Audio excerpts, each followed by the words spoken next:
Bureau of Internal Revenue nagsampa ng tax evasion case laban kay dating presidential spokesperson, Attorney Harry Roque, kanyang asawa at isang business associate.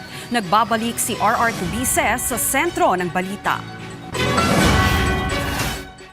Kinasuhan ng Bureau of Internal Revenue sa Department of Justice si dating presidential spokesperson Harry Roque kasama ang kanyang asawa at isang associate kaugnay ng umano'y paglabag sa tax laws.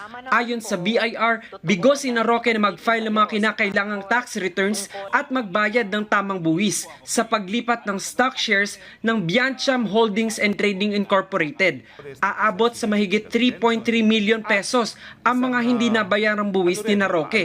Kinasuhan sila ng mga kasong paglabag alinsunod sa National Internal Revenue Code. Mariin namang itinanggi ni Roque ang mga paratang at iginiit na ang mga kaso ay politically motivated umano. Bahagi umano ito ng pananakot laban sa mga taga-suporta ni dating Pangulong Rodrigo Duterte. Ayon pa sa kanya, walang naganap na aktwal na pag-issue ng shares, kaya walang kailangang buwisan. Kaya aniya, wala silang nilabag na batas. Sinabi pa niya na haharapin nila ang mga paratang sa tamang proseso ng batas. RR Tubice para sa Pambansang TV sa Bagong Pilipinas.